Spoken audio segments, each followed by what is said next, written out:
जगदीप धनखड़ के इस्तीफे के बाद विपक्षी दलों में काफी बेचैनी देखने को मिल रही है। उनके इस्तीफे को लेकर अटकलें लगाई जा रही थीं, लेकिन तत्काल प्रभाव से इसे स्वीकार किए जाने की जानकारी ने सभी को चौंका दिया। सदन में उनके इस्तीफे के कारणों पर चर्चा हुई। धनखड़ का इस्तीफा कैसे मंजूर हुआ और किस फैक्टर ने किया काम, जानिए। मेरठ दिल्ली एक्सप्रेस वे को डाक कांवड़ियों के कारण गाजियाबाद की ओर से बंद कर दिया गया, जिससे दिल्ली से लौटने वालों को परेशानी हुई। यातायात को हापुड़ की ओर मोड़ने से NH9 पर जाम लग गया। एक्सप्रेस वे को विभाजित कर कांवड़ियों और वाहनों के लिए अलग मार्ग बनाए गए। गाजियाबाद पुलिस ने बिना सूचना दिए यातायात बदला, जिससे लोगों को असुविधा हुई। पूर्व सांसद बृजभूषण शरण सिंह ने 31 महीने बाद मुख्यमंत्री योगी आदित्यनाथ से मुलाकात की। उन्होंने कहा कि वे बड़े पद पर हैं, इसलिए उन्हें झुकना पड़ा। सिंह ने बताया कि 55 मिनट की मुलाकात में राजनीति पर कोई चर्चा नहीं हुई, बल्कि गिले शिकवे दूर हुए। बेटे प्रतीक भूषण सिंह को मंत्री बनाने के सवाल पर उन्होंने कहा कि ये मुख्यमंत्री और पार्टी का निर्णय है। बांग्लादेश ने मीरपुर में खेले गए दूसरे T20 मैच में पाकिस्तान को मात देकर 3 मैचों की सीरीज में 2-0 की अजेय बढ़त ले ली है। इस मैच में पाकिस्तान के बल्लेबाजों ने टीम की नाक कटा दी। उसके 7 बल्लेबाज दोहरे अंक तक नहीं पहुंच सके।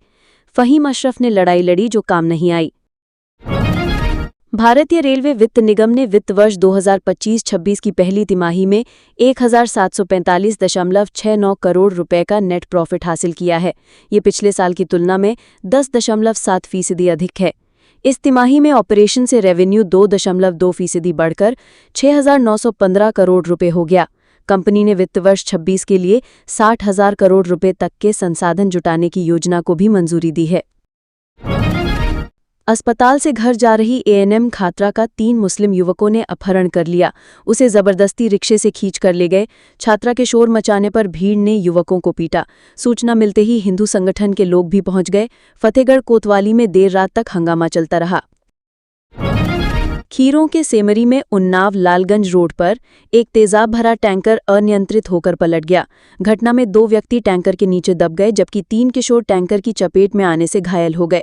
मौके पर पहुंची पुलिस 2 हाइड्रा की मदद से टैंकर उठाने का प्रयास कर रही है।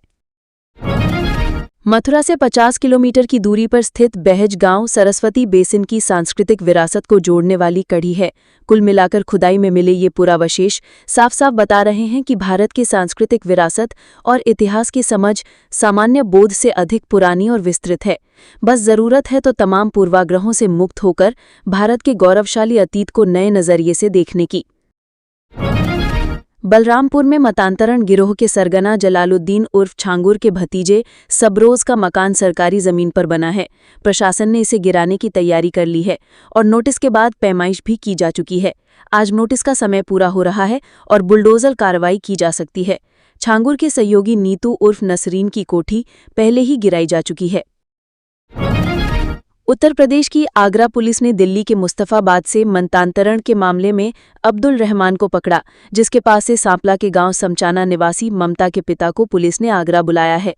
परिवार के अनुसार ममता के पिता सुरेंद्र आगरा के लिए रवाना हो गए हैं, लेकिन अब उनसे संपर्क नहीं हो पा रहा है। पश्चिम बंगाल के न्यू जलपाईगुड़ी स्टेशन पर RPF ने मानव तस्करी की साजिश नाकाम की और 56 युवतियों को बचाया। इन युवतियों को बंगलौर में नौकरी का झांसा देकर बिहार ले जाया जा रहा था। पुलिस ने एक महिला समेत 2 आरोपियों को गिरफ्तार किया है।